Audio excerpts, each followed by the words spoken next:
Shreds of upholstery floated through the air like snow as Officer Markinson's knife tore through Elena Castillo's car seats. Evidence, he called it, though they both knew he was hunting for something that wasn't there. Across the street, Miguel clutched his phone with white knuckles, filming his mother's humiliation while tears streaked his 10-year-old face. Riverdale had always been a town of unwritten rules, of knowing your place, but this time they'd crossed a line. 500 miles away, a phone buzzed in the calloused hand of a man the military had tried to forget. Carlos Castillo read his sister's desperate text, his face hardening into the expressionless mask that had once made him the deadliest sniper in his unit. They had destroyed Elena's car without knowing what they'd actually done, awakened a ghost with nothing left to lose. Have you ever wondered what happens when a system designed to protect becomes the very thing people need protection from? What would you do if you witnessed your mother being humiliated by those sworn to serve and protect, simply because of her last name, her accent, her skin? If you're joining us for the first time on our story Hispanic, make sure you're subscribed because tomorrow's special episode is one you definitely don't want to miss. This story will take you through one family's fight against a corrupt system, revealing how the battle for justice is often waged in unexpected ways. Elena Castillo jolted awake at the blaring of her alarm clock. Her eyes darted to the time, 6:45 a.m., 15 minutes later than she'd planned. Panic surged through her body as she threw off the covers and rushed to get ready. She had exactly 45 minutes to get herself and Miguel ready, or she'd be late for her shift at Rosa's diner again. "Miguel, time to get up, Miguel," she called, hastily wrapping her hair and throwing on her pale blue waitress uniform. In the bedroom down the hall, her 10-year-old son groaned and pulled the covers over his head. "5 more minutes, Mama." "Not today, Cariño, we're already running behind." Elena's voice was firm but gentle. She'd been raising Miguel alone since his father walked out when he was 3. 7 years of daily juggling acts, of stretching dollars, of smiling through exhaustion. In the kitchen, Elena frantically prepared Miguel's lunch, a peanut butter sandwich, apple slices, and the last juice box from the pantry. Miguel shuffled in, his backpack dragging behind him, eyes still heavy with sleep, shoelaces untied. "Your hair's not combed, and your shirt's on backwards," Elena said, turning him around and fixing his collar. "And please tie those shoes before you trip." They rushed down the stairs of their apartment building, past the flickering hallway light that the super had promised to fix 3 months ago. Outside, the morning air was already thick with humidity, promising another scorching summer day in Riverdale. Elena's faded blue sedan sat at the curb, a 12-year-old model with nearly 200,000 miles on it. The car represented her freedom, her lifeline, to work, to Miguel's school, to survival itself. She turned the key and was met with a sputtering cough from the engine. "Come on, baby." "Not today," she whispered, trying again. The car wheezed, protested, then reluctantly rumbled to life. They arrived at Riverdale Elementary with 5 minutes to spare. Elena leaned over to kiss Miguel's forehead. "Have a good day. Te quiero mucho." "Love you too, Mama." He slipped out of the car and jogged toward the building. Back on the road, Elena pressed down on the accelerator. The engine made an ominous knocking sound, but she couldn't worry about that now. She was already going to be late. Rosa's diner was already bustling when Elena rushed through the back entrance at 8:07 a.m. She clocked in, tied her apron around her waist, and braced herself for Dave's disapproval. "Third time this month, Castillo." Dave didn't even look up from the order tickets he was sorting. "I've got people lining up for your job." "It won't happen again," Elena promised, the same words she'd said the last 2 times. "My car, I don't want excuses. I want you here on time." Dave finally looked at her, his pale face flushed with irritation. "One more late arrival, and you're done." Clear. The morning rush was relentless. Elena moved between tables with practiced efficiency, balancing plates, refilling coffee cups, forcing smiles for customers who barely acknowledged her existence. By 11 o'clock, her feet were throbbing in her worn-out sneakers. Table 7 was her breaking point. A middle-aged white man in an expensive suit snapped his fingers to get her attention. "Hey, sweetheart, this coffee is cold." Elena reached for his cup. "I'll get you a fresh one, sir." He grabbed her wrist, his grip firm enough to make her wince. "Make sure it's hot this time. Some of us have real jobs to get back to." She pulled her arm away, feeling eyes on her from neighboring tables. Yes, sir, right away. In the kitchen, she leaned against the wall for a moment, blinking back tears of frustration. Her phone buzzed. A text from Miguel's school confirming his enrollment in the after-school program. Pickup time was 5:30 p.m. Her shift ended at 5 o'clock. It would be tight but manageable. By the time she clocked out at 5:03 p.m., Elena was exhausted but relieved. She had just enough time to pick up Miguel. Her relief was short-lived. When she turned the key in the ignition, her car made a horrible grinding noise, then went silent. She tried again. Nothing. Elena checked her phone. 5:15 p.m. Miguel would be waiting in 15 minutes. She tried calling a cab, but the estimated wait time was 45 minutes. Her breathing quickened as anxiety tightened her chest. She tried the ignition once more, and this time, the engine sputtered briefly to life. Carefully, she eased onto the main road, the car shuddering beneath her. She made it 3 miles before disaster struck. On Maple Avenue, a busy 4-lane road, the engine made a terrible screeching sound and died completely. Elena managed to coast to the shoulder, hazard lights blinking weakly. She reached for her phone, battery at 7%. Quickly, she texted Miguel, "Car trouble, trying to get there. Stay with Mrs. Walker." With trembling fingers, she dialed the local towing company. The dispatcher promised someone would be there as soon as possible. Her phone battery died moments later. The sun was beginning to set, casting long shadows across the roadway. Elena sat in her dead car, feeling increasingly vulnerable as rush-hour traffic whizzed by. Blue and red lights flashed in her rear-view mirror. A police cruiser had pulled up behind her. Relief washed over her. Help had arrived sooner than expected. She watched as an officer stepped out of the vehicle. His nameplate read Markinson. Officer James Markinson approached her window, hand resting casually on his holstered weapon. Elena rolled down her window and offered a grateful smile. "Thank goodness you're here, officer. My car broke down, and I need to pick up my son from school. Could you possibly call a tow truck for me? My phone died." Markinson's expression remained impassive. "License and registration." "Of course." Elena reached for her glove compartment. "Keep your hands where I can see them." Markinson's voice suddenly sharpened. "Step out of the vehicle. Now." Elena froze, bewildered by the escalation. "Officer, I was just getting my registration," I said. "Get out of the car." He unsnapped his holster. A second police cruiser pulled up, lights flashing. Another officer emerged, younger, with a nervous energy about him. His nameplate read Wilson. "What seems to be the problem here?" Wilson asked.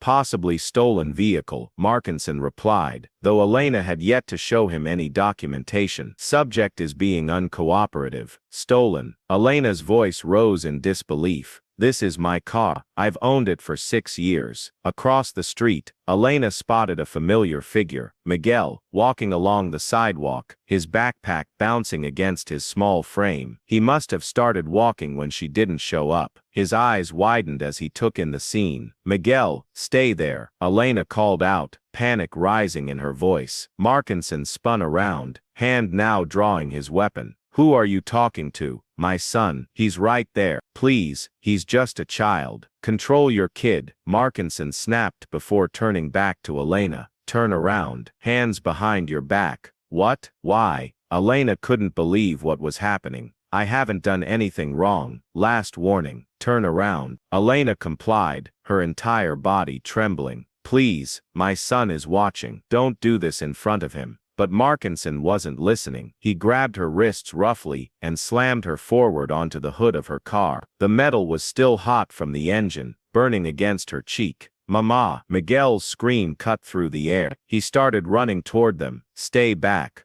Officer Wilson intercepted the boy, holding him by the shoulders. Tears streamed down Elena's face as handcuffs bit into her wrists. "Please don't hurt my son." A small crowd had gathered now, watching silently from a safe distance. Cell phones were out, recording the scene, but nobody intervened. "We got a tip about drugs being transported in this vehicle," Markinson announced loudly. "We're going to conduct a search." "There are no drugs in my car," Elena protested. "I'm a waitress. I was picking up my son from school." What happened next would replay in Elena's nightmares for months to come. The officers didn't just search her car, they destroyed it. Markinson slashed the upholstery with a pocket knife, ripping open seats. Wilson smashed the glove compartment, scattering her insurance papers across the asphalt. They tore out the center console, broke the dashboard, and even punctured all 4 tires with quick, deliberate jabs. "Stop. Please stop," Elena begged, watching helplessly as they demolished her only means of transportation. Miguel was sobbing now, his small body shaking as he stood on the sidewalk. In his hand, Elena noticed his phone, cracked screen pointed toward the officers, recording.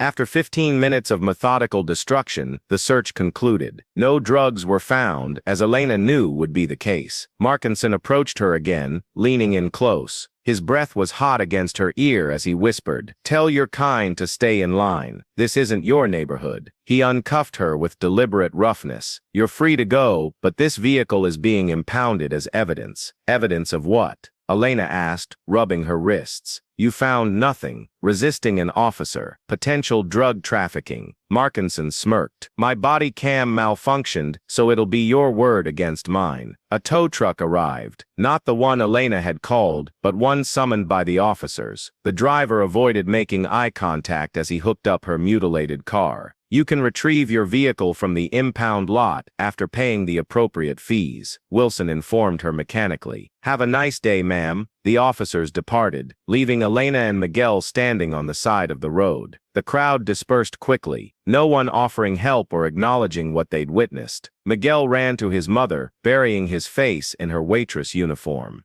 "Mama, why did they do that? Why?" Elena held him close, her body still trembling with shock and rage. "I don't know, Majo. I don't know." They walked 3 miles to the nearest bus stop, rode for 45 minutes, then walked another mile to reach their apartment. By the time they arrived home, it was past 9 p.m. Neither had eaten dinner, Miguel hadn't finished his homework, and Elena had no car to drive to work tomorrow. As Miguel finally fell asleep, exhausted from crying, Elena sat at their small kitchen table and stared at the wall. Without a car, she would lose her job. Without her job, they would lose their apartment. The cycle of poverty would tighten its grip once more. She picked up her phone, now charged, and scrolled through her contacts. There was no one to call. Friends couldn't afford to help. Family was scattered or estranged, except for one person, her brother Carlos. They hadn't spoken in years, not since he'd enlisted and disappeared into classified missions overseas.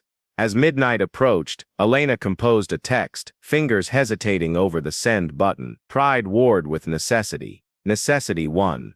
Carlos, I need help. Police destroyed my car. Miguel saw everything. We're scared. Send. Chapter 2.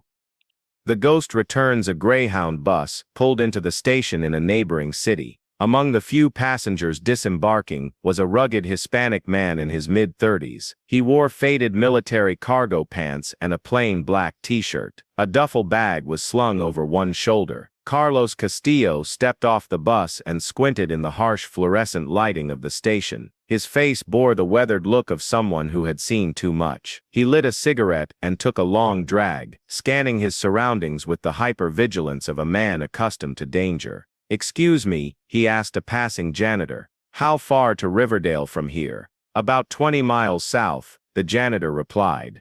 "You got someone picking you up?" Carlos shook his head.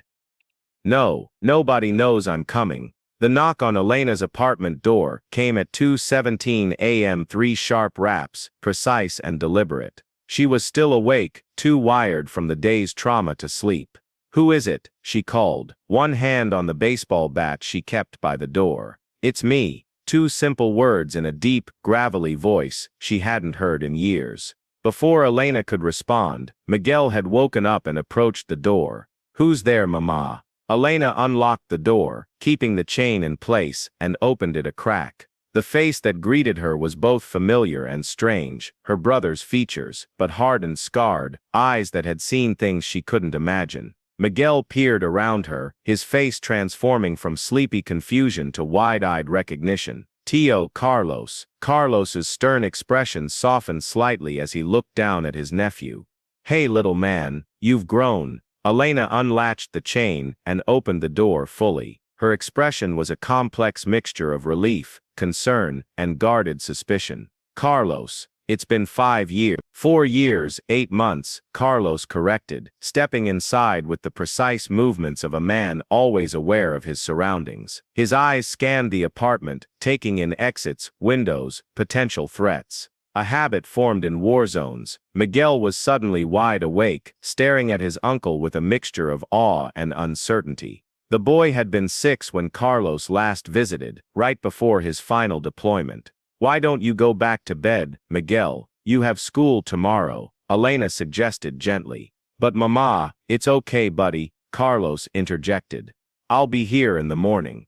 "Promise." Reluctantly, Miguel retreated to his bedroom, looking back several times before closing his door. Silence fell between the siblings as they sat at the small kitchen table. Elena made coffee, more for something to do with her hands than from any desire for caffeine at this hour. "Afghanistan?" Elena finally asked, placing a chipped mug in front of him. Carlos nodded. "Among other places. We thought you were dead for a while. No letters, no calls." Her voice remained neutral, but the hurt was evident. "It was better that way." "Better for who?" The question hung in the air, unanswered. Carlos sipped his coffee, eyes fixed on some middle distance. "I got your message about what happened today." Elena had texted him in a moment of desperation, never expecting a response. "I didn't think you'd come. Family's family." Simple words weighted with unspoken history. She told him everything then, about the car, the officers, the humiliation, Miguel witnessing it all. As she spoke, Carlos's expression remained impassive, but his eyes grew colder, his jaw tightening imperceptibly. "These officers, you got names?" "One was Markinson, James Markinson." Carlos' face betrayed nothing. "This town hasn't changed much, has it?" Elena studied her brother. "Do you know him, Markinson?" "I know the type." Carlos stood up, ending the conversation. "Get some sleep, Elena.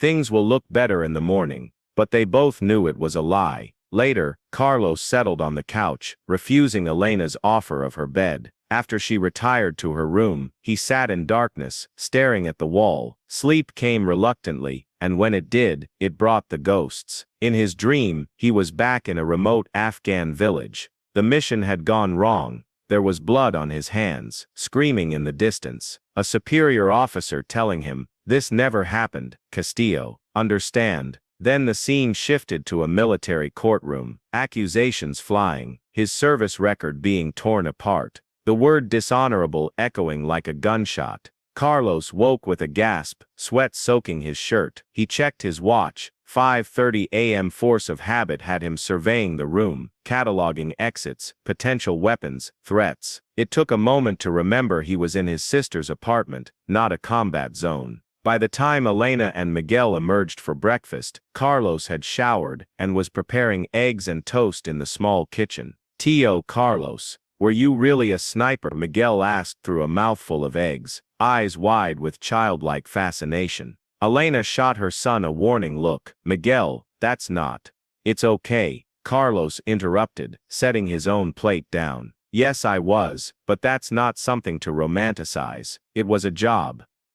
"Did you shoot bad guys?" Carlos's expression darkened momentarily. "The world isn't divided into good guys and bad guys, Miguel. Sometimes good people do bad things for what they think are right reasons." Miguel frowned, processing this complexity. "But you protected people, right?" "That's what I tried to do." Carlos reached across the table, his scarred hand gentle on Miguel's shoulder. "Listen, while I'm here, I want to teach you something important. It's called situational awareness." "What's that?" "It means always knowing what's happening around you, noticing details most people miss." Carlos pointed out the window. "See that blue car across the street? How long has it been there?" Miguel shrugged.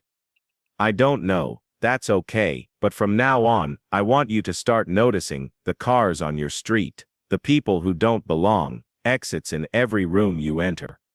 Information keeps you safe." Elena watched this exchange with mixed emotions. Her brother was teaching her son survival skills, necessary ones perhaps, but it saddened her that they were necessary at all. After Miguel left for school, Carlos announced his intention to visit the impound lot, where Elena's car had been taken. "What's the point?" Elena asked. The car's destroyed. We can't afford to get it out, much less repair it. I need to see it for myself. Carlos's tone left no room for argument. I want to understand exactly what we're dealing with. The Riverdale Municipal Impound Lot was a fenced compound on the outskirts of town, guarded by a single board attendant in a small booth. Carlos approached on foot, having taken the bus as close as possible. I'm here about a vehicle brought in yesterday, he told the attendant. Blue sedan registered to Elena Castillo. The attendant barely looked up from his phone.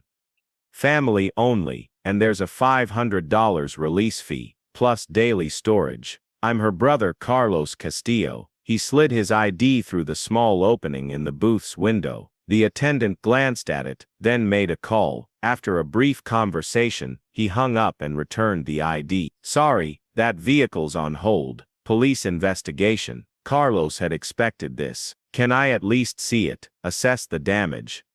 No visitors allowed on the lot without authorization. Carlos thanked him politely and walked away, but instead of leaving the area, he found a vantage point nearby, a small rise that offered a clear view of the compound. He settled in, watching with the patience of a man who had once spent 3 days motionless in a desert hide, waiting for a single shot. He noted the guard rotations, camera placements, fence weaknesses. He observed which employees took smoke breaks and when, which areas of the lot had blind spots. Most importantly, he spotted Elena's car, or what was left of it, parked in a back corner, already stripped of its wheels and battery. Returning to Elena's neighborhood, Carlos noticed something troubling. Neighbors who had previously been friendly with his sister now avoided eye contact. When Elena waved to an elderly woman she'd once helped with groceries, the woman hurried inside her apartment without acknowledging her. How long has this been going on? Carlos asked as they walked back from the bus stop. Since yesterday, Elena replied quietly. News travels fast here. Nobody wants trouble with the police, even when the police are the ones causing trouble, especially then. That evening, while Elena helped Miguel with homework, Carlos slipped out. He had an old contact in town, David Reyes, a former Army communications specialist who'd served in Carlos's unit before an IED took part of his left leg. Reyes had always been good with computers, better than good. If anyone could access sealed police records, it would be him. Reyes lived in a small house, converted into a tech cave, walls lined with monitors and hard drives. His prosthetic leg was propped against the wall as he swiveled in his chair to face Carlos. Holy shit, Castillo. Thought you were dead. Not for lack of trying. Carlos clasped his old friend's hand. I need your help. Whatever you need, brother. Infantry sticks together. Carlos explained the situation with Elena's car, Officer Markinson, and his suspicions about deeper corruption. Reyes listened, fingers already dancing across his keyboard. Markinson James, been with Riverdale PD 8 years. Excessive force complaints, all dismissed. Has a brother in federal service. Reyes looked up. Ring any bells? Carlos's expression remained neutral, but his eyes hardened. Keep digging. I need to know his patterns, his associates, everything. The next morning, Carlos visited the Riverdale Police Department, wearing his most non-threatening outfit, khakis and a button-down shirt. He approached the front desk with a fabricated story about harassment at his sister's apartment building. As he filled out paperwork, a door opened, and Officer James Markinson emerged. Their eyes met across the lobby. For a moment, Markinson looked confused. Then recognition dawned on his face, a mixture of surprise and something like fear, quickly masked by aggression. Didn't think I'd see you again, Markinson said, approaching slowly. Not in this town, just visiting family, Carlos replied evenly. Funny coincidence running into you. Markinson's pale face flushed slightly. Nothing stays buried forever, I guess. No, Carlos agreed, eyes never leaving Markinson's. It doesn't.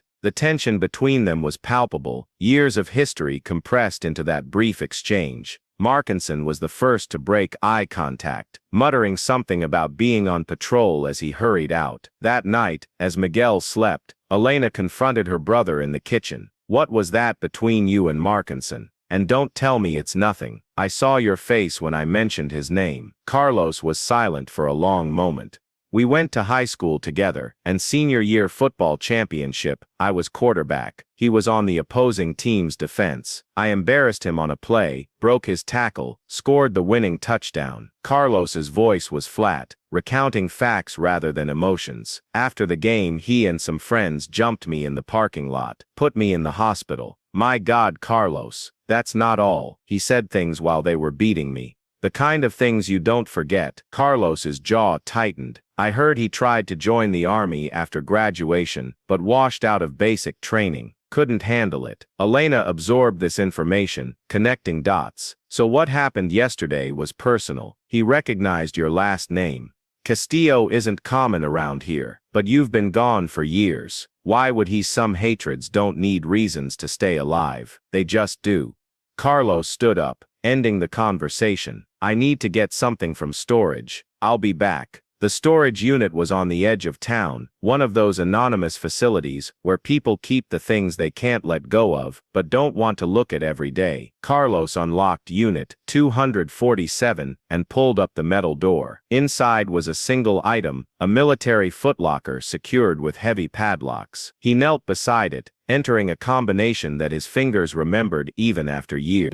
The locks opened with a satisfying click. Inside, wrapped in oilcloth, lay the tools of his former trade, a disassembled sniper rifle, advanced optics, encrypted drives, and tactical gear. Everything the army thought they'd confiscated when they discharged him. When he returned to the apartment, Elena was waiting up. Her face showed concern as she noticed the determined set of his jaw. What are you planning, Carlos? They messed with the wrong family, he replied, setting down his recovered gear. You said it yourself in your message. I was angry. I didn't mean. You were right. Carlos's voice was quiet but resolute. This isn't just about a car. It's about Miguel watching his mother be humiliated. It's about a system that's been corrupt for years. It's about making sure it never happens again. Please don't make things worse, Elena pleaded. We have to live in this town after you're gone. Carlos looked at his sister, his expression softening slightly. When I left for Afghanistan, I promised Dad I'd look after you. I failed. Not this time.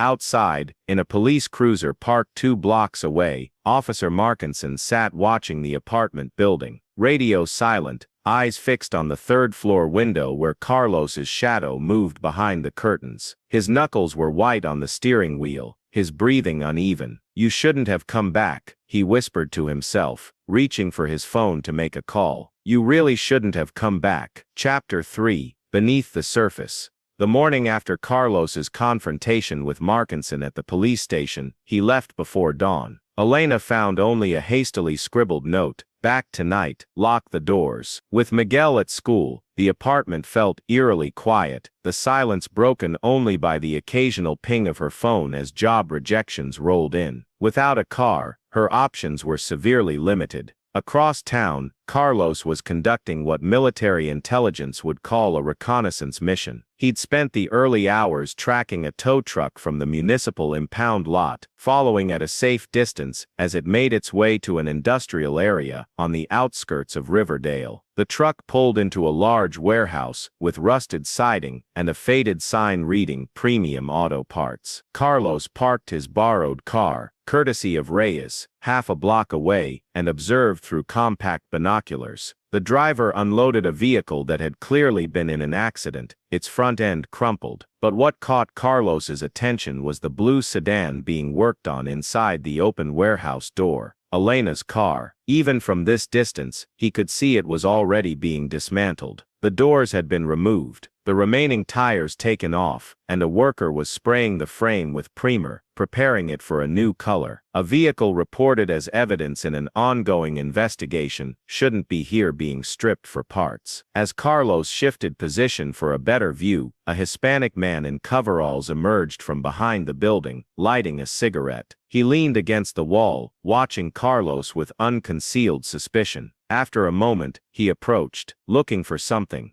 The man's voice was gruff but not hostile. Carlos straightened up, abandoning any pretense of hiding. Just curious what happens to cars after the police impound them. The man stared at him, then at the warehouse, then back at Carlos. His eyes narrowed in recognition. "You're Castillo's brother, aren't you? The one who went to the sandbox." Carlos remained expressionless. "How would you know that?" The man tossed his cigarette, grinding it under his boot. "I towed her car. I didn't know they were going to do that to it." He glanced nervously at the warehouse. "Look, you didn't hear it from me, but you should walk away from this. It goes higher than you think." "Who are you?" Carlos asked. "Marco Rodriguez. I work for Riverdale Towing." He took a step back. "And if anyone asks, we never spoke." Across town at the Riverdale Police Department, Detective Sofia Alvarez sat at her desk, frowning at her computer screen. At 34, she was the youngest detective in the department and the only Latina on the force. This made her both highly visible and, paradoxically, easy to ignore. For weeks, she'd been tracking anomalies in the department's vehicle impound records. Cars seized during traffic stops or arrests were disappearing from the system. Yet the system showed proper disposition. No red flags, except that the paper trail didn't match the digital trail. "What are you still doing with that?" A voice startled her. Ryan Barnes, an intern from the local college, stood nearby with a stack of files. Alvarez minimized her screen. "Just tying up loose ends. Captain Richards said you were told to drop it." Barnes lowered his voice. "Just looking out for you, detective." Alvarez offered a tight smile. "I appreciate that, Ryan. I'm just being thorough." After Barnes left, Alvarez reopened her files, adding a new name to her investigation. Marco Rodriguez, Riverdale Towing. That afternoon, Miguel returned from school to find his mother preparing for a job interview, one of 3 she had scheduled that day, all requiring multiple bus transfers to reach. "How was school?" Elena asked, applying mascara with a steady hand despite her exhaustion. Miguel dropped his backpack on the kitchen table. "Fine." His voice was subdued. "Mama, can I show Tio Carlos something when he gets back?"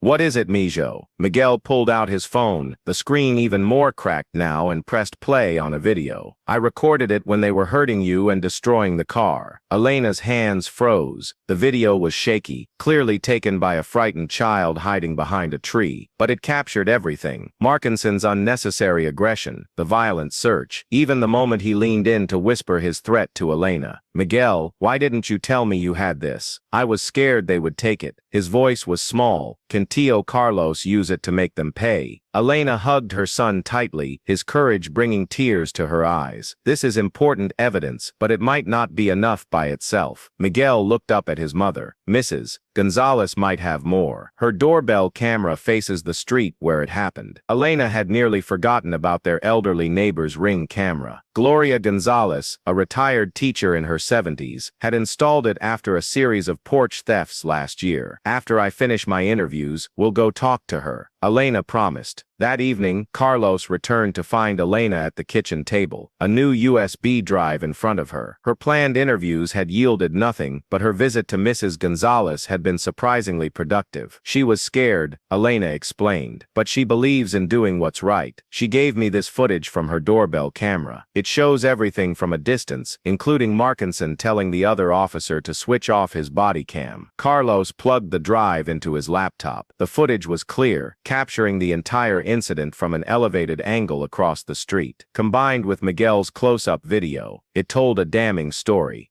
"This is good," Carlos said, "but we need more. If this goes viral without proper context, the department will just claim it's an isolated incident, not a pattern." "I could tell my story online," Elena suggested. "Maybe others will come forward." Carlos considered this. "It's risky, but it might work as a distraction while we dig deeper." The next day, Elena posted a 3-minute video detailing her experience. She was articulate, dignified, and specific, naming officers, times, and locations. She ended with a simple plea: "If this has happened to you, you're not alone. Please reach out." The video gained modest traction locally, earning a few hundred views and supportive comments. But it also attracted trolls, many with profile pictures featuring blue line flags, leaving threatening messages. That night, the sound of shattering glass jolted them awake. A brick had been thrown through the living room window, wrapped in paper bearing a crude drawing of a target. "This is exactly what I was afraid of," Elena said, sweeping up glass while Carlos checked outside. "They're trying to frighten us." "No," Carlos corrected. They're scared of us. At the police department, Detective Alvarez was making progress. She'd connected the dots between impounded vehicles, specific officers' involvement, and an auction house called Second Chance Auto owned by City Councilman Richard Whitman. The pattern was clear: vehicles were being illegally seized, stripped for parts, then either sold at auction or reported as destroyed, while actually being refurbished and sold privately. She was preparing a warrant request when Captain Richards called her into his office. "Alvarez, I hear you're still poking around in the impound records." Richards' tone was conversational, but his eyes were cold. "Just clearing up some inconsistencies, sir." Richards leaned forward. "Let me be clear, that investigation is closed. We have more important matters, like this Castillo woman stirring up trouble with false accusations online. With respect, sir, I've seen the footage. Those accusations don't appear false." Richards's expression hardened. "You're suspended. Effective immediately. Administrative leave. Pending review of your conduct. Badge and gun, please." As Alvarez placed her badge on the desk, Richards added, "Consider this friendly advice, Sophia. Some roads are better left untraveled." Meanwhile, Carlos had begun his own form of intelligence gathering. Using skills honed in Afghanistan, he installed discreet surveillance cameras overlooking the impound lot and the warehouse. He tracked patrol patterns, documented license plates, and built a comprehensive picture of the operation. One evening, he captured footage of an off-duty officer, Wilson Markinson's partner during Elena's incident, entering the warehouse in civilian clothes, emerging 30 minutes later with an envelope that he tucked into his jacket. When Reyes analyzed the data from Carlos's surveillance, the picture became clearer. "It's a racket," Reyes explained, spreading printouts across his cluttered desk. "They target specific types of vehicles, usually driven by people without resources to fight back. The cars disappear, parts get sold, and the vehicles get rebuilt with new VINs."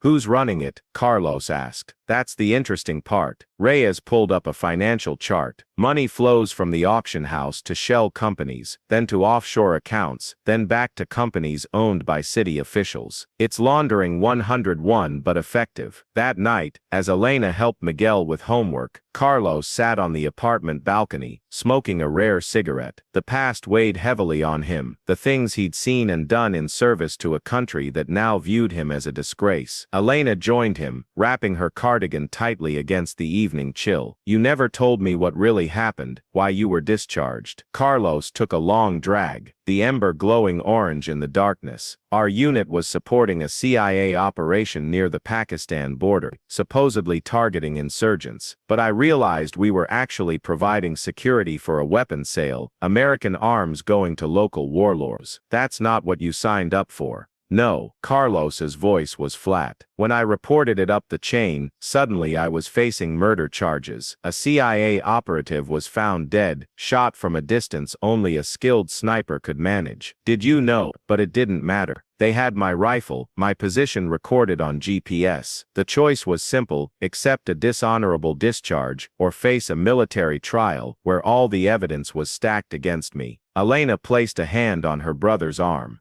"Why didn't you tell us? To protect you. Men like that don't stop at ruining one life." Carlos stubbed out his cigarette. The CIA operative's name was Michael Markinson. Elena's eyes widened. "Officer Markinson's brother. The world's smaller than you think." Carlos stood, his decision made. "We need to move fast. They know we're digging." As they turned to go inside, Elena's phone pinged with a notification. An anonymous message contained a single photo of Miguel walking home from school, taken earlier that day, with the text, "Your brother's next." Chapter 4, Behind Enemy Lines. The threat against Miguel changed everything. That night, Carlos implemented what military strategists call asymmetric tactics, fighting against a stronger opponent by exploiting their weaknesses rather than engaging directly. A severe thunderstorm provided the perfect cover. As lightning cracked overhead, Carlos disabled the power to the impound lot, cutting the primary lines, and then systematically neutralizing the backup generators. Years of training in sabotage behind enemy lines made the job quick and precise. In the confusion that followed, security cameras went dark, Emergency protocols were activated, but the skeleton night crew was overwhelmed. By the time power was restored 3 hours later, Carlos had mapped the entire facility, identified security weaknesses, and planted listening devices in key locations.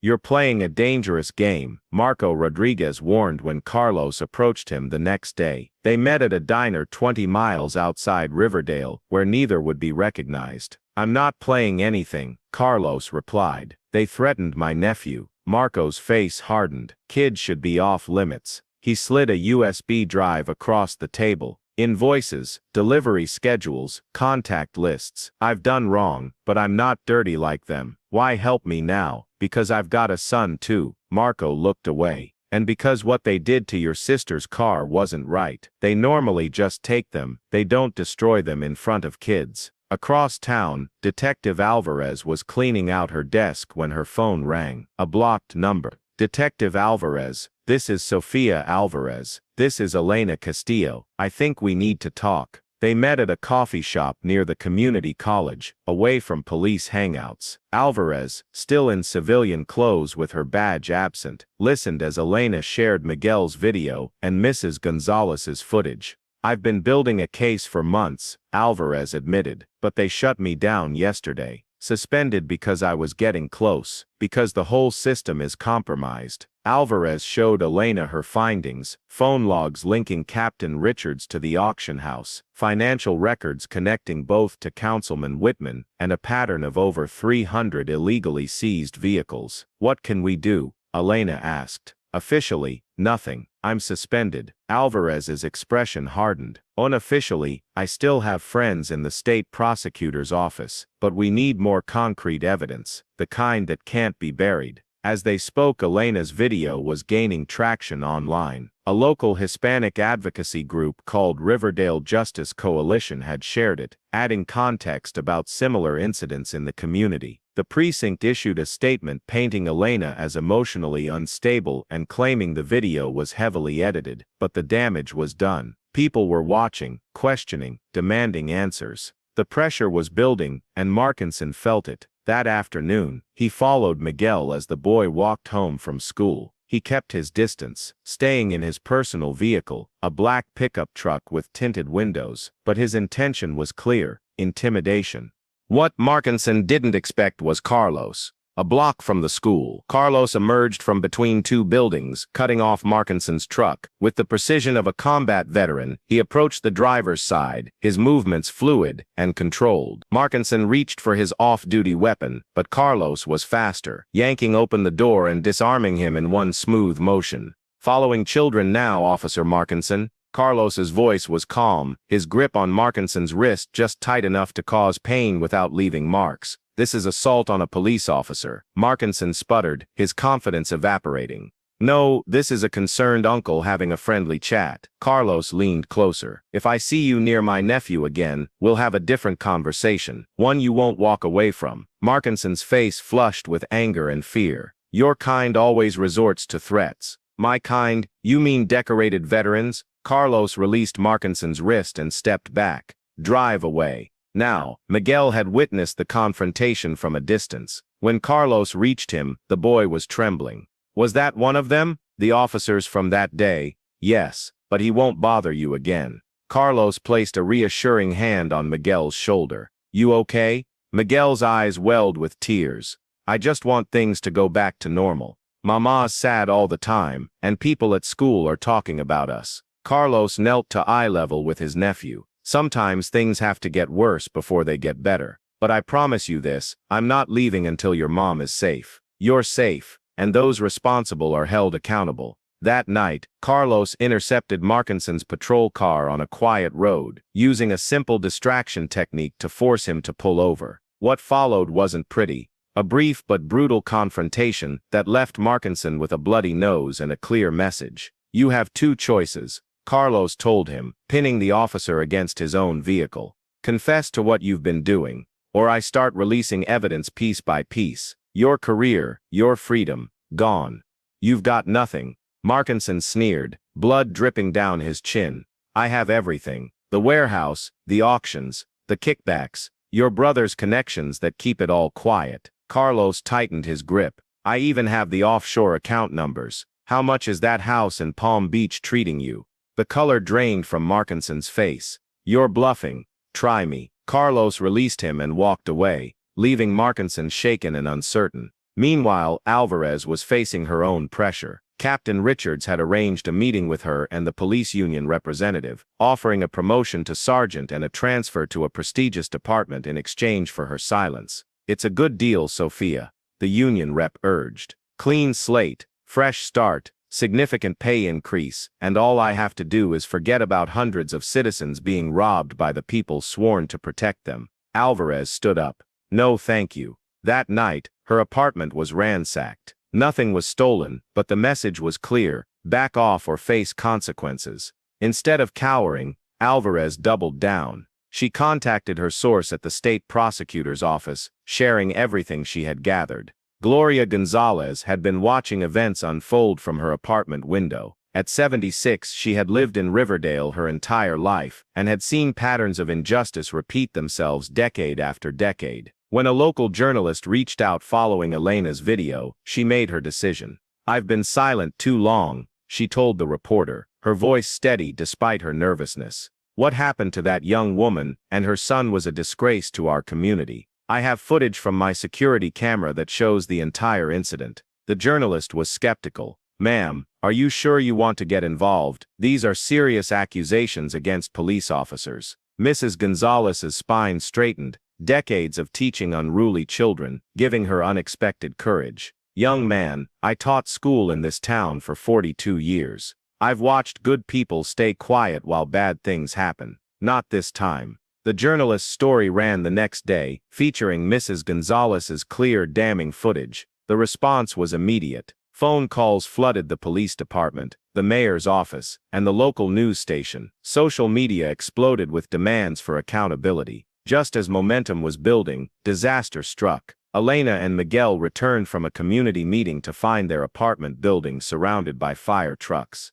A blaze had started in their unit, spreading quickly to neighboring apartments. Arson was suspected immediately. From across the street, Carlos watched the flames, his expression hard as granite. In his hand, he held his disassembled sniper rifle, now reassembled and cleaned.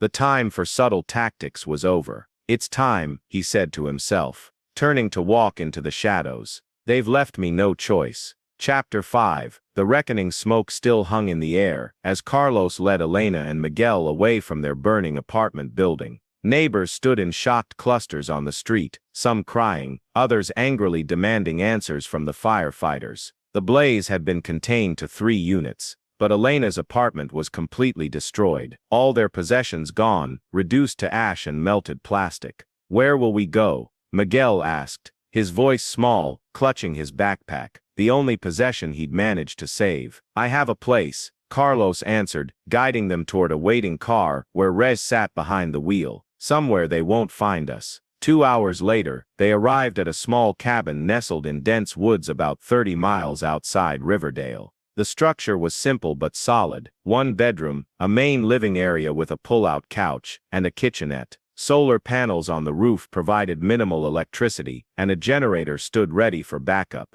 Veterans Retreat, Carlos explained as he unlocked the door. Used to be a place for guys coming home needing quiet. Owner died last year, but the trust still maintains it. Hardly anyone knows it exists. Elena surveyed the rustic interior. How long do we stay here? Until it's over. Carlos's tone left no room for debate.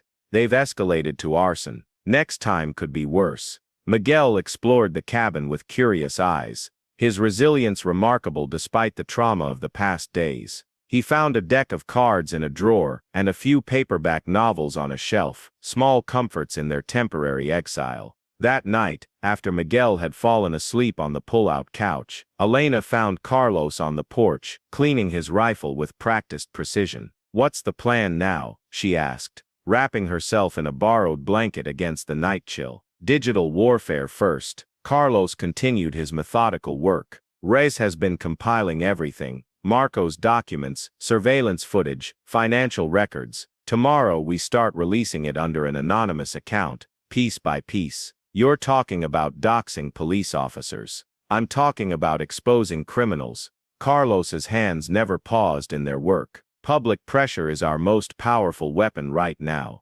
The next morning, the first files appeared online, redacted documents showing vehicle seizure patterns in predominantly Hispanic and Black neighborhoods. By afternoon, the leak had expanded to include internal emails between Captain Richards and officers discussing target vehicles and profit margins. Local news stations picked up the story, cautiously referring to alleged misconduct while showing portions of the documents on screen. Mayor Thomas Parker called an emergency press conference, flanked by Captain Richards and Councilman Richard Whitman. The aging mayor, in office for 16 years, appeared genuinely flustered as he addressed the gathering of reporters. These fabricated documents are a clear attempt to undermine public trust in our police department, Parker declared, his jowls quivering with indignation. Riverdale PD has my complete confidence, and this administration will not be swayed by fake news and digital manipulation. A reporter from the Riverdale Gazette raised her hand.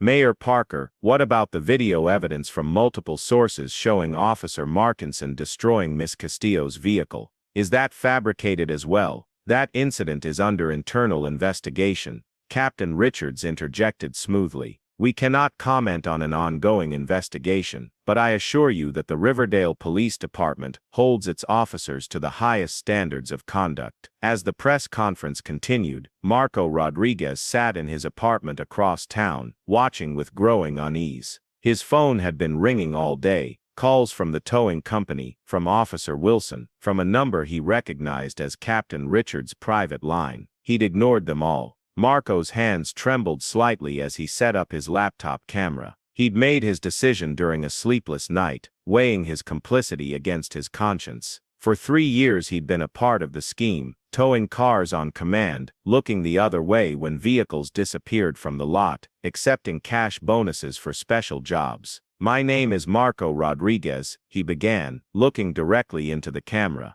I work for Riverdale Towing, and for the past 3 years I've been part of an illegal operation involving the Riverdale Police Department, city officials and private businesses. For the next 20 minutes, Marco detailed the entire operation, how vehicles were flagged for seizure, how paperwork was falsified, how parts were stripped and sold through a network of shops across 3 states. He named names, provided dates, and described specific vehicles, including Elena's blue sedan. I'm recording this because I can't live with myself anymore, he concluded. What happened to Elena Castillo and her son crossed a line. I have copies of all relevant documents, and I've sent them to multiple news outlets and the state attorney general's office. Marco saved the video file, attached it to multiple emails addressed to local media, Detective Alvarez, and as a backup, Carlos. His finger hovered over the send button for just a moment before pressing it decisively.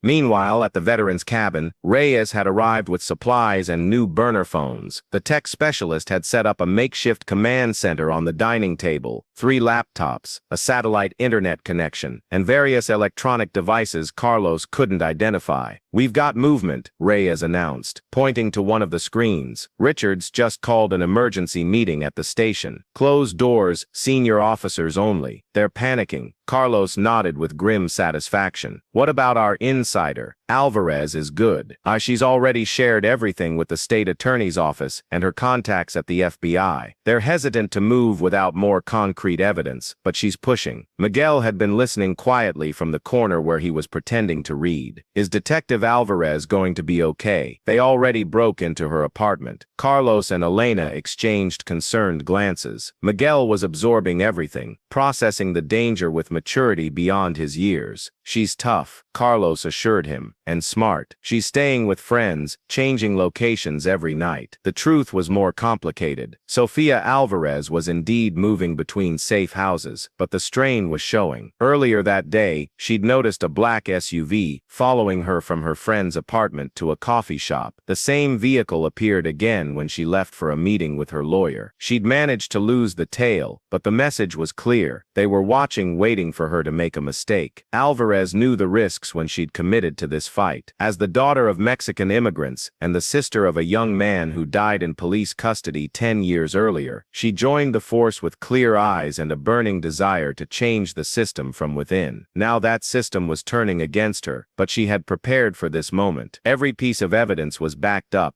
distributed to trusted allies, and ready for release at a moment's notice. That afternoon, Alvarez visited the office of State Prosecutor Eleanor Matthews, bringing with her a comprehensive file on the Riverdale corruption case. "This is explosive material, Detective," Matthews said after reviewing the documents. "But without more direct evidence linking Mayor Parker and Councilman Whitman to the operation, it's going to be difficult to prosecute beyond the officers directly involved." "What about the financial records?" Alvarez pointed to a series of transactions. "These shell companies all lead back to Whitman through 3 layers of separation. His lawyers will claim he had no knowledge." Matthews removed her glasses, rubbing her eyes tiredly. "We need someone on the inside to flip, someone high enough in the chain to implicate the leadership." As they spoke, Carlos was executing his own plan. Having studied the patrol patterns around the warehouse, he identified a vulnerability, a 15-minute window between shift changes when surveillance was minimal. Using the darkness as cover, he infiltrated the building through a service entrance, bypassing the simple alarm system with techniques learned during special operations training. Inside, he found a treasure trove of evidence, vehicles in various stages of dismantling, including several that matched descriptions from recent drug stops in minority neighborhoods. He placed small, undetectable cameras in strategic locations and downloaded files from the office computer onto a flash drive. As he was preparing to leave, headlights swept across the warehouse windows. Carlos melted into the shadows as 2 men entered, Officer Wilson and a civilian. Carlos recognized from his surveillance photos as Lucas Hayes, the warehouse manager. They were arguing intensely. "This is falling apart," Wilson hissed. "Rodriguez is gone dark. The department's under investigation, and the mayor's breathing down our necks." "Calm down," Hayes replied. "We've weathered investigations before. Clean house, destroy records, lay low for a few months. Standard procedure." "This is different," Wilson insisted. "Someone's feeding information to the press, and that Castillo guy, the sniper, he's connected to the Williams woman. He's dangerous. So handle him," Hayes said dismissively. "Richards has authorized whatever resources you need." Carlos recorded the entire conversation before slipping out the way he'd come in. The evidence was mounting, but he knew they were still missing the direct link to the leadership, the smoking gun that would bring down the entire operation. That night, Captain Richards and Councilman Whitman met at City Hall, unaware that their security had already been compromised. Carlos had earlier planted a listening device under the conference room table during a public meeting, anticipating exactly this kind of late-night conversation. "We need to contain this now." Richard's voice came through clearly on Reyes's equipment. "Markinson's becoming a liability. He's unraveling, talking too much." "Then handle it," Whitman replied coldly. "We've invested too much to let one hothead officer bring everything down." "And what about the woman? Her brother? Make it go away," Whitman said after a pause. "Whatever it takes. I'll speak to the mayor. Make sure he understands what's at stake." Reyes looked at Carlos. "That's conspiracy to obstruct justice, possibly conspiracy to commit murder." "We've got them." "Not yet," Carlos replied. "We need to draw them out, force them to act openly where they can't deny it." The opportunity came sooner than expected. The following morning, Marco Rodriguez's video confession went viral, picked up by national news networks and shared hundreds of thousands of times on social media. Within hours, Riverdale corruption and justice for Elena were trending nationwide. The response was swift and brutal. Marco's apartment was raided by Riverdale police under the pretense of a drug investigation. When they didn't find him, officers trashed the place, planting evidence that was conveniently discovered and reported to the press, attempting to paint Marco as a disgruntled, drug-addicted employee with a vendetta against the department. What they didn't know was that Marco had already fled, following Carlos's instructions to go to a specific motel outside of Riverdale's jurisdiction and wait. But that evening, despite his precautions, Marco was found, not by the police, but by Markinson, acting alone, unhinged and out for blood. The confrontation in the motel room was brief and violent. Markinson, no longer wearing his uniform, burst in with his service weapon drawn. Marco didn't stand a chance. By the time Carlos arrived, responding to an urgent text from Marco, it was too late. Marco lay bleeding on the floor, gasping his final words. Whitman. Orders came from Whitman. Carlos knelt beside the dying man, anger and regret washing over him in equal measure. Marco had been a reluctant participant in the scheme who had ultimately chosen to do the right thing, and it had cost him his life. As Marco's eyes closed for the final time, Carlos's phone buzzed with an incoming message. An unknown number had sent a single image: Miguel bound to a chair in what appeared to be an abandoned building, a piece of paper with today's date propped against his chest. A voice message followed. "You wanted war. It's here." Elena's scream pierced the cabin when Carlos showed her the photo of Miguel. Her legs buckled, and she collapsed onto the couch, the phone slipping from her trembling fingers. "How? He was right here." Her voice broke as she looked wildly around the cabin, as if Miguel might still be hiding somewhere. Reyes was already reviewing the cabin surveillance footage. 3 men, military-style extraction. "They waited until you left for supplies and I stepped out to check the perimeter." His face was tight with guilt. They were professionals, no random kidnapping. Carlos's expression had turned to stone, his eyes cold and focused. "They'll contact us with demands. They want something." Elena looked up, sudden realization dawning. "They want the evidence. They want us to destroy everything we've gathered." "That's not all they want," Carlos said quietly. "They want me. This is personal now." As predicted, another message arrived 20 minutes later, an address on the outskirts of town, an abandoned factory complex, and instructions for Carlos to come alone with all evidence, digital and physical. "It's a trap," Reyes stated flatly. "Of course it is," Carlos agreed, already checking his weapons. "But they've made a critical mistake." "What's that?" Elena asked, her voice hollow with fear. "They think I care if I survive this." Carlos's voice was chillingly calm. "I don't. I only care that Miguel does." While Carlos prepared, Reyes made an urgent call to Detective Alvarez, informing her of the situation. Alvarez immediately alerted her federal contacts, but warned that official response would be slow, too slow for Miguel. As Carlos was gearing up to leave, Miguel made his own move. Though bound to a chair in a dusty office of the abandoned factory, the boy hadn't forgotten his uncle's lessons about situational awareness. He'd been cataloging details since the moment of his abduction: the number of men, 3, their weapons, handguns, 1 rifle, and most importantly, their patterns of movement. One of his captors, younger and clearly nervous, had left Miguel's phone on a table across the room. They'd taken it from his backpack, but hadn't bothered to turn it off, confident in their control of the situation. During a shift change, when only the nervous guard remained, Miguel managed to work one hand free from his loosely tied restraints. "Hey," he called softly to the guard. "I need to use the bathroom." "Hold it, kid," the guard replied, barely looking up from his phone. "Please, I'm going to have an accident." Miguel made his voice sound younger, more frightened. The guard sighed, then approached to untie him. As he leaned down, Miguel reached into the man's jacket pocket and extracted a folded piece of paper he'd noticed earlier. The guard led him to a filthy bathroom, waiting outside, unaware of the theft. Back in the chair, newly restrained, but with the paper hidden in his sock, Miguel watched and waited.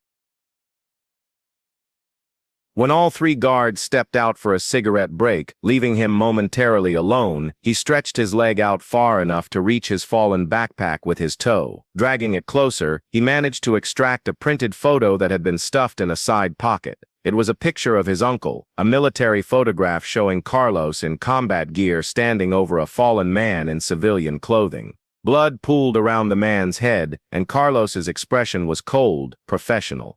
On the back, someone had scrawled, "Castillo executing Michael Markinson, Afghanistan 2019. Miguel quickly tucked the photo under his thigh as the guards returned. His mind raced, connecting the dots between this image and the strange tension between his uncle and Officer Markinson. There was a history here, deeper than he'd realized. Meanwhile, Elena had refused to stay behind at the cabin. "He's my son," she told Carlos firmly.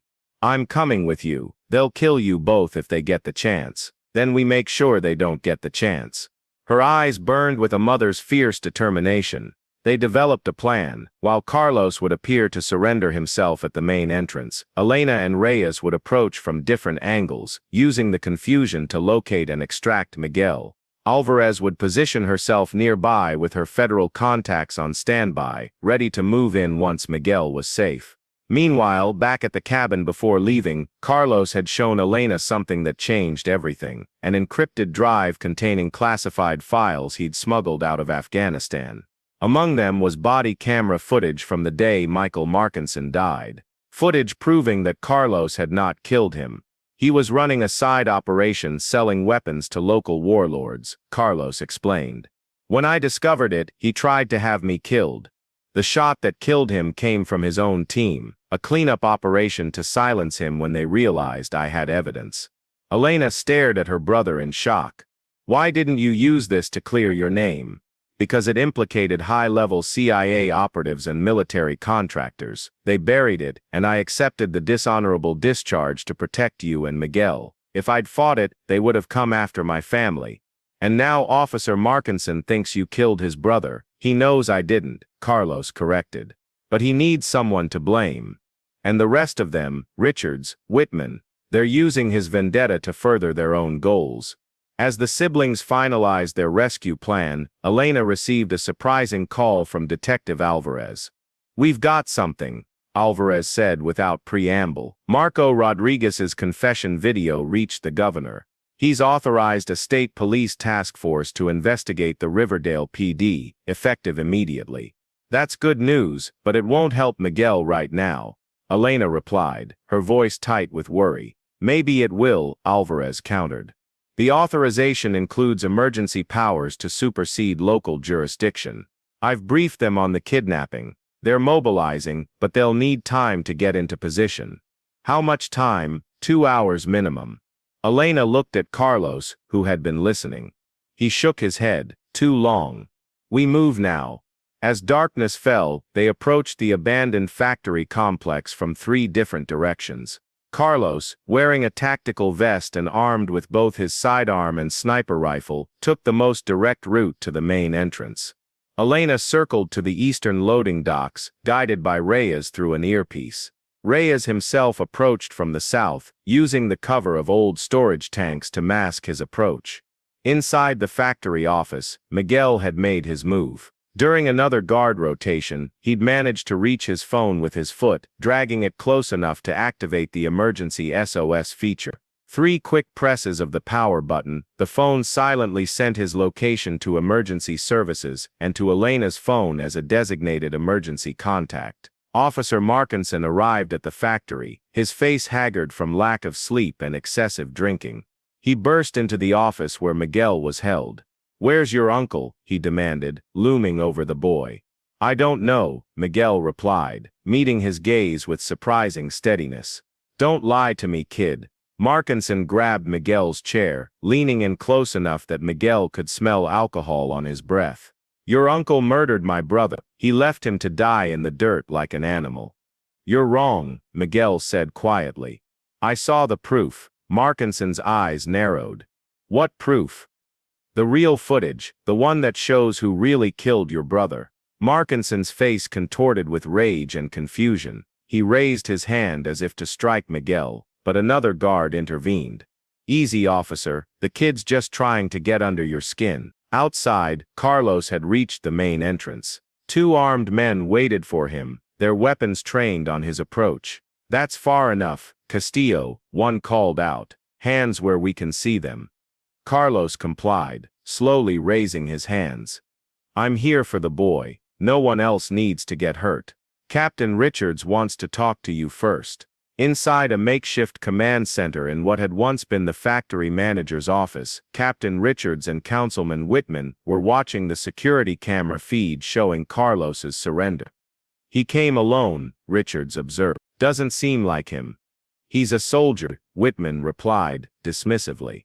He understands leverage. We have the boy. He has no choice. What about the evidence? Once we have Castillo, we'll force him to hand over everything. Then we clean this up permanently. Whitman's cold eyes fixed on the screen. The sniper, the woman, the boy, all tragic victims of a gas leak explosion. Markinson too, if he keeps unraveling. What they didn't see was Elena, who had managed to enter through an unguarded service entrance Reyes had identified, moving silently through the shadows. She followed the sound of voices until she located the room where Miguel was being held. From her hiding place, she could see her son, alive but bound to a chair, with Markinson pacing agitatedly nearby and two other armed men standing guard. Her heart pounded as she signaled her position to Reyes and Carlos through her earpiece. "I'm in position," she whispered. "Miguel's alive. Markinson's with him, plus 2 guards. Wait for my signal." Carlos's voice came back, barely audible. "Reyes, what's your status?" "Security room located," Reyes replied. "Ready to cut power on your mark." Outside, Carlos allowed himself to be led into the building, mentally mapping the layout against the blueprints he'd studied. He was brought face to face with Richards and Whitman in the command center. "Castillo," Richards acknowledged coldly. "I'd say it's good to see you again, but we both know that's not true." "Where's my nephew?" Carlos demanded. "Safe. For now," Whitman interjected. "Whether he stays that way depends entirely on you." Carlos assessed the room. 2 exits, 3 armed guards, plus Richards, who was almost certainly carrying. Whitman appeared unarmed but dangerous in a different way. His eyes held the calculating coldness of someone who saw people as disposable pieces on a chessboard. "I want proof he's alive. Right now," Carlos insisted, "or this conversation is over." Richards nodded to one of the guards, who spoke into a radio. Moments later, a live feed appeared on one of the monitors showing Miguel, still bound in the chair, Markinson visible at the edge of the frame. Carlos allowed himself a small breath of relief, then turned to Whitman. "Let's cut to it. What do you want?" "Everything," Whitman replied simply. "The evidence you've gathered, the files you've stolen, the witnesses you've persuaded to talk, all of it, permanently destroyed. And in return, the boy goes home with his mother." "And me," Carlos held Whitman's gaze. "Well, that's a different conversation." Whitman gave a thin smile. "You've been a thorn in our side for too long, Castillo. I'll need to make a call, authorize my associate to turn over the files." "No calls," Richards cut in. "We're not stupid, then you don't get what you want." Carlos countered. "The files are secured with encryption that will trigger if I don't check in hourly. Everything goes public automatically." Richards looked to Whitman, who nodded reluctantly. "One call, on speaker." Carlos dialed Reyes. "It's me, Plan B." "Understood," Reyes replied, calmly. Seconds later, the entire factory plunged into darkness as Reyes cut the main power. Emergency lights cast an eerie red glow through the corridors as chaos erupted. In the confusion, Elena made her move, slipping into the room where Miguel was held. Using a knife Carlos had given her, she cut her son's restraints while the guards were distracted by the power outage. "Mama," Miguel whispered, throwing his arms around her. "Quiet, Mio. We're getting out of here." She guided him toward the door, but their path was blocked by Markinson, his gun drawn. "Not so fast," he growled, his silhouette menacing in the red emergency lighting. "Nobody's going anywhere. Step away from my son." Elena's voice was surprisingly steady as she stared down the barrel of Markinson's gun. The red emergency lights cast grotesque shadows across his face, making him look more monster than man. "You don't give the orders here."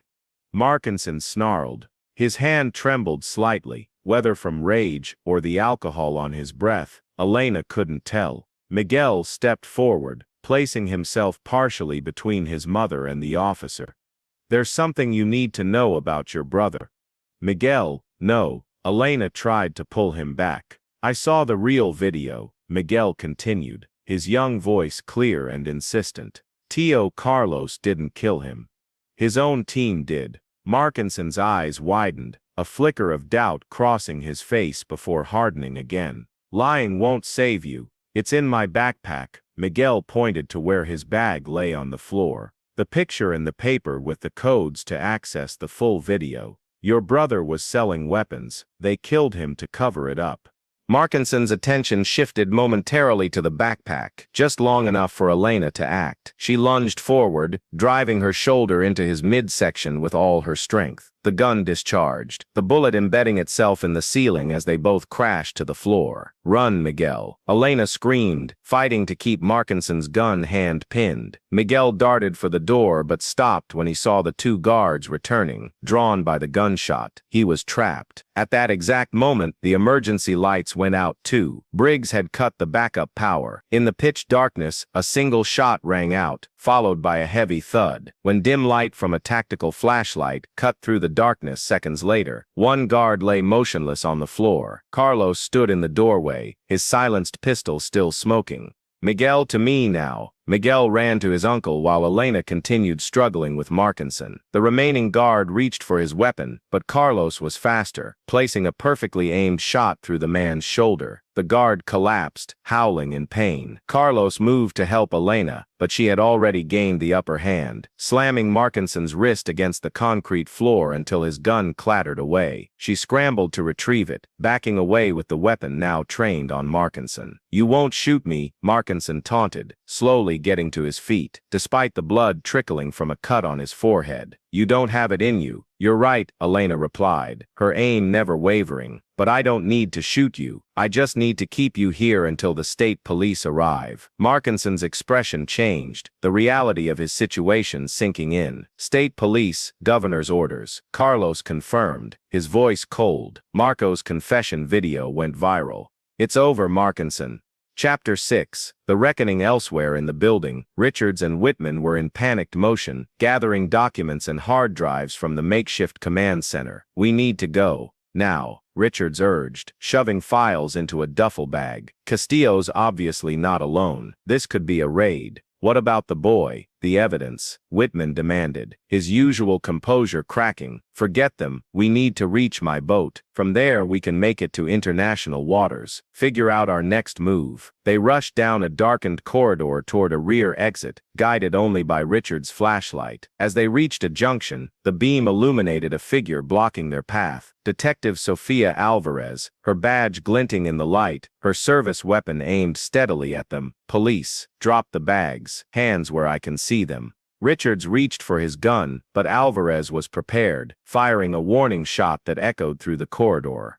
"That was your one warning, Captain," she said, evenly. "The next one finds center mass." Richards froze, slowly raising his hands. Whitman, seeing his opportunity, suddenly shoved Richards toward Alvarez and bolted down a side passage. Richards stumbled into Alvarez, knocking her off balance. By the time she recovered, Whitman had disappeared into the darkness. "Federal agents are securing all exits," Alvarez informed Richards as she cuffed him. "You're done." Meanwhile, Carlos had left Elena to guard Markinson, while he and Miguel made their way through the factory toward the central offices. Through there, Miguel pointed to a set of double doors. "That's where they were talking about the setup. They didn't know I could hear them." Carlos peered through a small window in the door. Inside, he could see Whitman frantically ransacking cabinets in what had once been the factory manager's office. "Stay back," Carlos instructed Miguel, positioning the boy behind a heavy filing cabinet.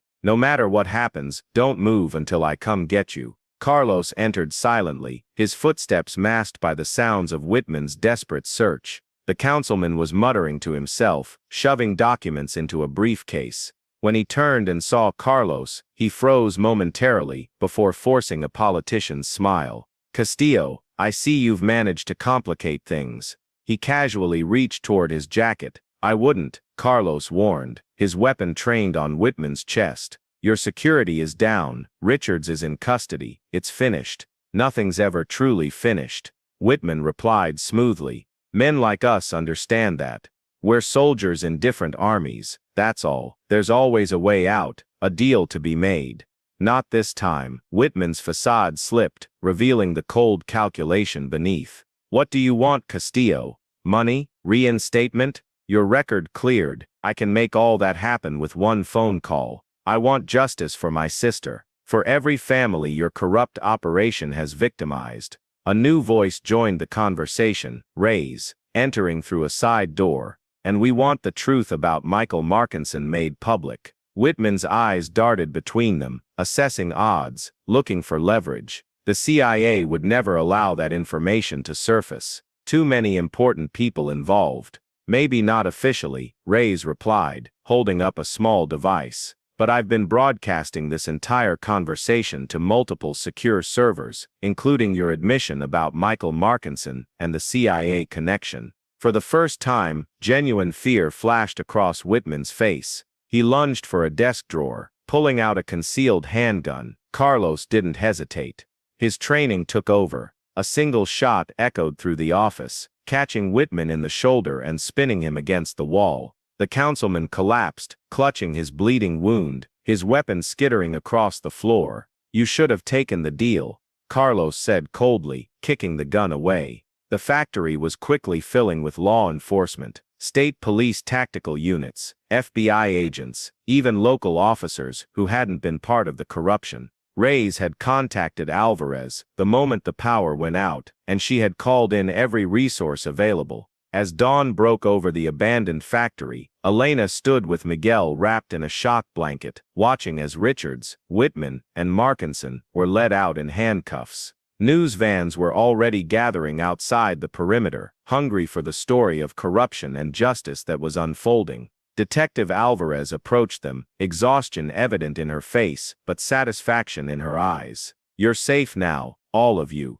She looked to Carlos, who stood slightly apart, his expression unreadable. That includes you, Castillo. The U.S. attorney wants to talk about your discharge. It seems new evidence has surfaced. Carlos nodded once, acknowledging but not celebrating. Too many had paid too high a price for this moment to feel like victory. A state police officer approached, holding an official-looking envelope. Mr. Castillo, this just came through from the Pentagon. They said it was urgent. Carlos accepted the envelope, breaking the seal to find formal military letterhead. As he read, his stoic expression faltered slightly, just enough for Elena to notice. What is it? She asked, moving to his side. Full exoneration, Carlos replied quietly. My dishonorable discharge has been overturned. Retroactive full military pension and benefits restored. He folded the letter carefully. Someone high up is very anxious to make this go away quietly. Miguel looked up at his uncle, his young face serious beyond his years. Does this mean you're staying? Carlos ruffled the boy's hair, the gesture awkward but affectionate. For a while at least. As the sun rose higher, casting long shadows across the factory grounds, Carlos stared at the horizon, his expression haunted despite the victory. The battle was won, but the war that had shaped him, both abroad and at home, had left scars that would never fully heal. Chapter 7, Justice and Remembrance. 3 months after the events at the abandoned factory, Riverdale was a changed town. The corruption scandal had resulted in the resignation of Mayor Parker, the appointment of an interim city council, and a complete restructuring of the police department under state supervision. The community center on Elm Street was packed to capacity for what the local newspaper had dubbed the Justice Rally. Folding chairs filled the main hall with people standing along the walls and spilling out into the corridor. At the podium, flanked by representatives from LUC, the NAACP, and several civil rights attorneys, stood Elena Castillo. Gone was the exhausted, frightened waitress from months ago. In her place stood a woman transformed, not by fame or vindication, but by purpose. She wore a simple blue dress, her hair pulled back, her posture straight and confident as she addressed the crowd. What happened to my family wasn't unique, she began, her voice steady. What was unique was that we fought back, and we had help. Many in our community have suffered silently for years, watching their rights violated, their dignity stripped away, their complaints ignored. The audience murmured in agreement, several calling out, "That's right, and tell it." Today isn't about celebration, it's about commitment, Elena continued. Commitment to ensure that what happened to me doesn't happen to anyone else. Commitment to hold those in power accountable. commitment to teaching our children that justice isn't just a word, it's something worth fighting for. In the front row, Miguel sat tall, pride evident in his young face as he watched his mother. Beside him sat Gloria Gonzalez, the elderly neighbor, whose doorbell camera footage had proven pivotal in the case. She reached over occasionally to pat Miguel's hand, her own eyes glistening with tears of vindication. At the back of the hall, partially hidden in shadow, stood Carlos. Though invited to speak, he had declined, preferring to watch his sister shine. Their relationship had healed over the past months, not completely, but substantially. Some wounds needed more time. After the rally, a reception was held in the community center's small courtyard. Detective Sofia Alvarez, now Chief Alvarez of the restructured Riverdale Police Department, approached Elena with a smile. "That was quite a speech," Alvarez said, shaking Elena's hand. "The Oversight Committee was impressed. They're seriously considering your application for the Civilian Review Board." "I'm just getting started," Elena replied with quiet determination. "How's the department transition going?"